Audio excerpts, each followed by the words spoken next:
This is Carl at National RV Detroit. I'm going to walk you through this 2022 Premier Bullet. This is not a floor plan video, it's more of a how-to, so I'm going to show you the features and how they work, okay? So here we are at the door side rear. You can see you have power stabilizers, and those two lines with the valves are your low point drains. Okay. You have some running water here and a refrigerator. Whoops. A refrigerator here.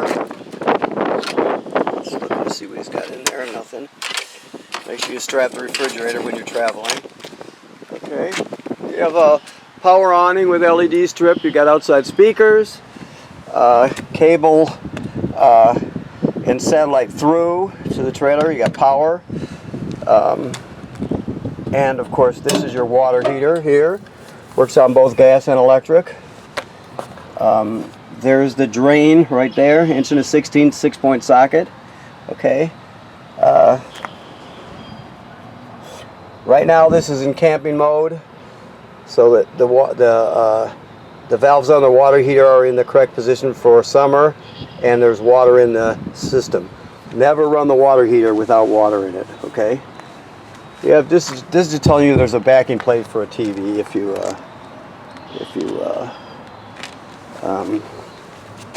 are interested. Okay, so we move down here to pass through storage here. Now you have two cranks here. This one is a 3/4 inch crank, right? This one here is a special crank. This is used for the stabilizers. You can crank them manually if they happen to fail. You see you got a cylinder here with a slot cut in it. Well, if you look at the other side of the stabilizers, they've got a shaft with a pin through it there, right? So if they ever fail for any reason, you can crank them manually to get yourself out of trouble. Now when it comes to that 3/4 inch crank, that goes to the power tongue jack. So you have a power tongue jack here, but if it ever fails, you can pull this plug out and you can crank it manually also. So two ways to get yourself out of trouble potentially. Okay, you have two LP tanks obviously with an automatic regulator. You got a deep cycle marine battery here, and then that right there you can see you have a kill switch for the battery right there. So if you want to shut it off, you can shut it off right there. Okay, so keep coming around this way. You have first of all, this is your dump hose, and there's a reducer for your shore cord. This is your quick connect sprayer, right? And you plug this in right here, and I think there's another spot on the other side, I think. But anyway, it's a quick connect. While I'm looking at this has a solar panel, and that's a automatic solar controller right there. That's what that is.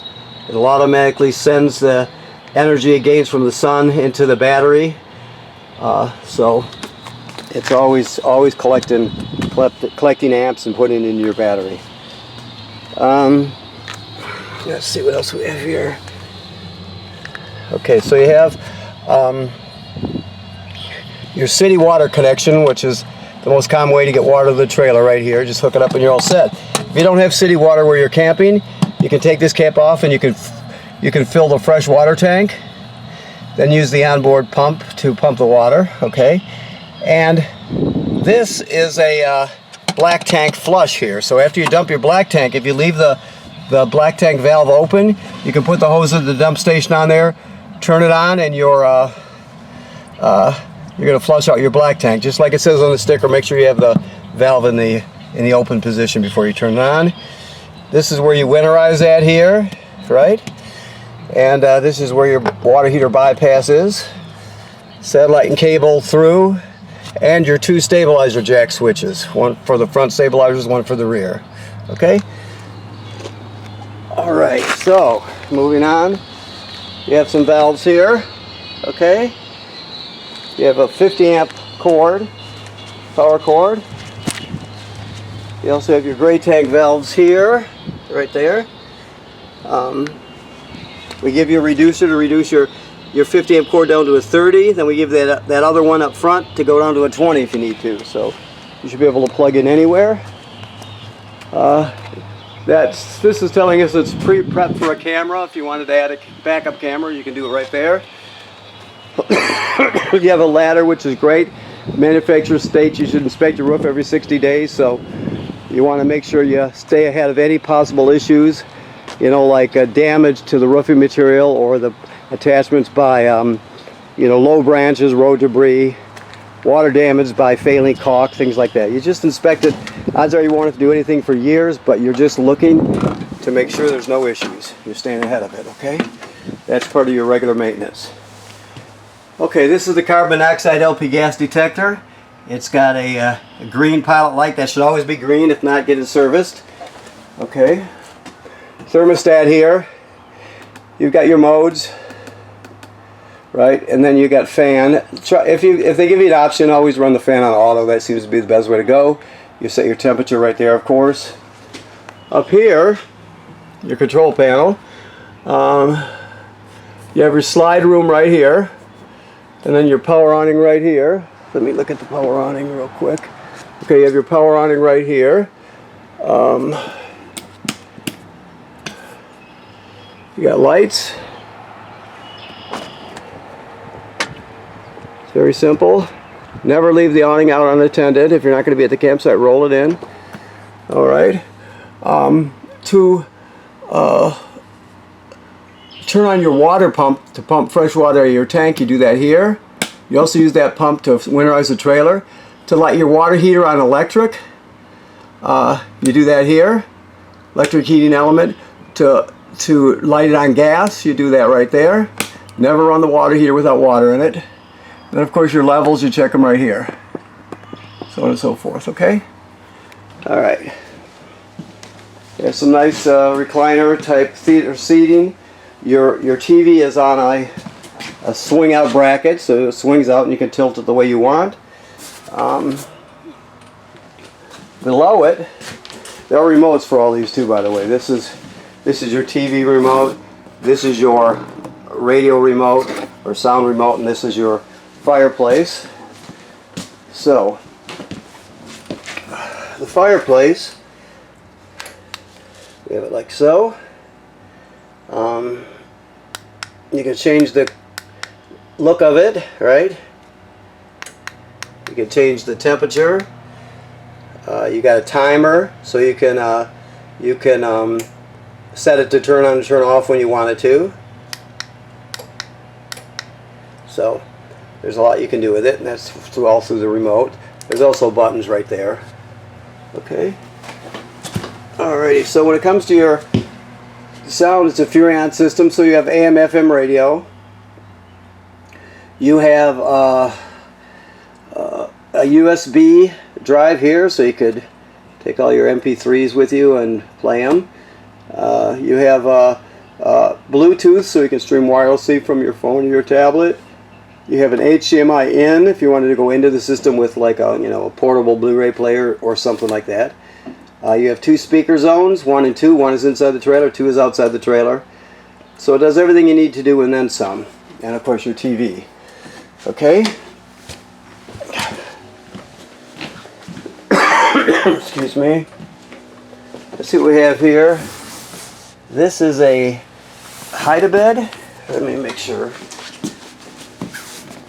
Yeah. So it's a sleeper.